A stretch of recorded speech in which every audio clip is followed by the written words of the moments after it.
द्वारकाजीत जी, बहुत बहुत बधाई आपको। Thank you sir.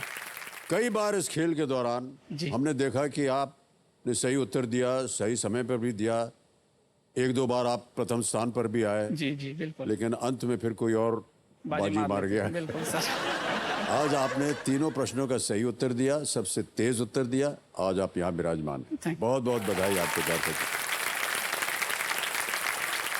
द्वारकाजीत जी। आजकल क्या कर रहे हैं आप? कौन सा काम कर रहे हैं? सर मेरी पान की छोटी सी दुकान है, मैं पान शॉप चलाता हूँ। और मैं सर आपको बताना चाहूँगा कि जो केबीसी का पहला क्वेश्चन होता है 1000 रुपये वाला, वो सर मेरी 5 दिन की कमाई है। मैं सिर्फ दिन में 200 रुपये कमा लेता हूँ और उसमें से भी 50 रुपये सेविंग के तौर पे रखता हूँ। तो सर ये जो 1000 रुपये का वैल्यू है सर, मैं आपको बताना चाहूँगा कि हाल ही में हम मेला देखने गए थे मिसेस के साथ, मेरे वाइफ के साथ। तो मैंने अपने वाइफ को 1000 रुपये दिए थे मेला देखने के लिए। तो सर मेरे वाइफ ने उस 1000 रुपये में, मतलब हमारे जो छोटी सी फैमिली का जो पूरा सामान है वो पूरे 1000 रुपये में ले लिए थे। अपने लिए कुछ खरीदे होंगे, बेटे के लिए और मेरे लिए। तो सर ये 1000 रुपये की वैल्यू सर बहुत मायने रखता है मेरे लिए सर।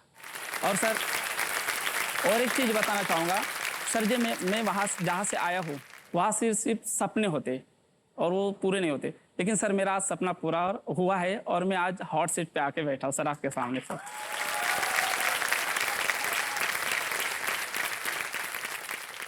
कितने सदस्य हैं आपके परिवार में? सर हमारा जो फैमिली सो फिलहाल अलग है, तो हम 3 ही रहते, मेरी वाइफ, मैं और मेरा सर 1 साल का बेटा है छोटा सा।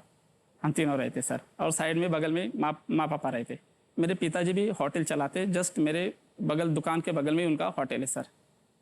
बहुत बहुत स्वागत आपका द्वारकाजीत जी, थैंक यू सर। एक बार फिर। और हम सब की पूरी आशाएं हैं जी कि आज आप यहाँ से ढेर सारी धनराशि लेकर के जाएं।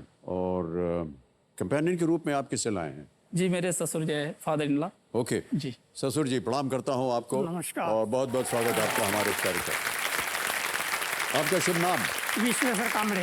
ओके, विशेश्वर रमा कामले। और पढ़ाई लिखाई भी कर पाए कि नहीं आप द्वारकाजीत? जी सर मैं 12वीं तक पढ़ा हूँ सर। केवल? जी। उसके बाद सर फाइनेंशियल कंडीशन इतनी कम थी कि सर आगे या तो फिर पढ़ाई कर सकते या फिर काम कर सकते। तो सर हमने फिर काम को ही चुना। अगर मान्यवर आप यहाँ से ढेर सारी धनराशि ले जाते, जी क्या आप अपने आप को और शिक्षित करना चाहेंगे? सर अभी तो ये मुश्किल नहीं है सर, लेकिन मैं अपनी मिसेस को पढ़ाना चाहूँगा सर। अपनी पत्नी को आप पढ़ाना जी, चाहेंगे? क्या बात, क्योंकि सर उनकी इच्छा है पढ़ने की आगे। और ये बहुत अच्छी बात कही आपने।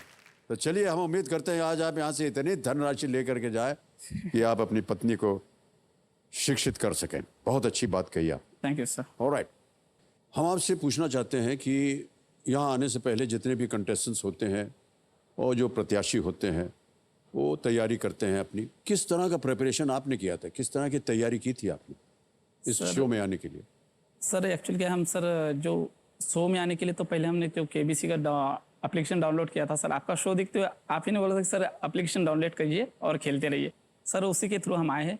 और फिर बाद में हमें ऐसा पता चला कि भाई आपका सिलेक्शन हुआ है, तो थोड़ी बहुत प्रिपरेशन कर लिए थे, जैसे करंट अफेयर्स से और कुछ जो पढ़ना होता है मोबाइल से ही सर थोड़ा बहुत कर लिए थे, ज़्यादा नहीं सर। मोबाइल से कर लेते? जी सर, क्योंकि ज़्यादा समय हमको सर नहीं मिलता था, क्योंकि सुबह से हम शाम तक दुकान चलाते। दोपहर में थोड़ा सा टाइम मिलता है, वक्त मिलता है, तो हम नहाने खाने पीने के लिए सर घर में आ जाते।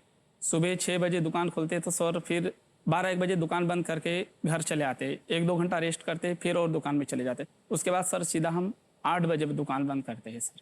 तो केवल मोबाइल से ही आपने ज्ञान प्राप्त किया? जो कुछ भी इंफॉर्मेशन मिल रही थी जी सर, गूगल पे सर्च करके कर लेते हैं सर। सब कर लेते हैं। आजकल की जो जनरेशन है वो सब वहीं जाती है, हाँ मोबाइल पे, वहीं से जितना भी ज्ञान है प्राप्त कर लेती है। हमारे ज़माने में ऐसा नहीं था सर, किताब पढ़ो, लाइब्रेरी जाओ, टीचर के पास जाओ। सर सबसे अब सब बदल गया है। होता है सर। हाँ ये तो है, जी सर। लेकिन आजकल के जो पीढ़ी है वो केवल मोबाइल फोन मोबाइल पे ही से सब करते, तक कर लेते हैं। ओके द्वारकाजीत जी, जी सर। 6,40,000 आ गए आपके पास। अब आ रहा है आपके सामने अगला प्रश्न, 12वां प्रश्न है ये, 12,50,000 रुपए का। जी सर। तैयार हो जाइए, 2 लाइफलाइन अभी भी बची हुई है। 12वां प्रश्न, 12,50,000 रुपए स्क्रीन के ऊपर ये रहा।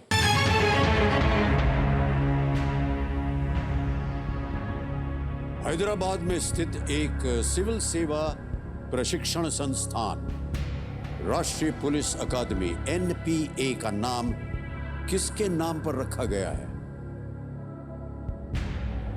After whom is the National Police Academy (NPA), a civil services training institution based in Hyderabad, named? Option सुनिए। ए, सरदार वल्लभ भाई पटेल, बी, वी.के. कृष्णा मेनन, सी, नेताजी सुभाष चंद्र बोस, या डी, जवाहरलाल नेहरू।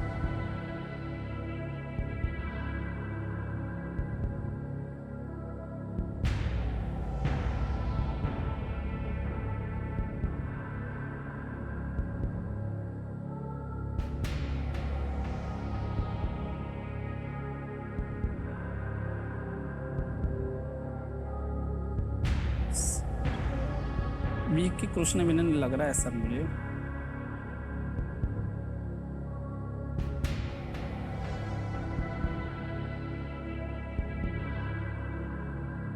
दो लाइफलाइन है आपके पास, अगर जी आपको सर। कष्ट हो रहा हो तो।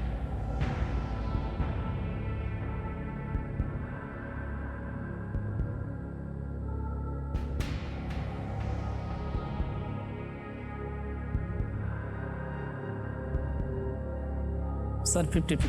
50-50 लाइफलाइन लेंगे। और एक और लाइफलाइन लेना चाह रहे हैं द्वारका जी। 50-50 लाइफलाइन को अंकित कर दिया जाए। और जैसा कि आप जानते हैं, दो गलत विकल्प मिट जाएंगे, मिटा दिया जाए। ए, सरदार वल्लभ भाई पटेल, डी, जवाहरलाल नेहरू। एक सही, एक गलत। सही देंगे आपको 1250, गलत अब नीचे गिरा देंगे आपको 320। सर जो लग रहा था वो तो चला गया।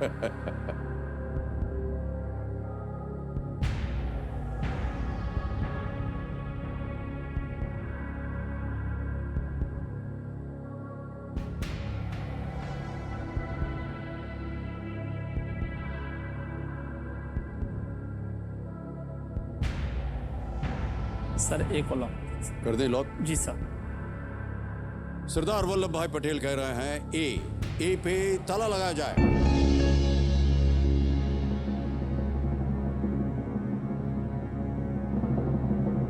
पहले प्रधानमंत्री जवाहरलाल नेहरू थे और पुलिस की एकेडमी जो है ये कई वर्षों से चल रही है, लेकिन जीत गए आप 1250। द्वारकाजीत जी, सरदार वल्लभ भाई Patel national police academy SVPNPA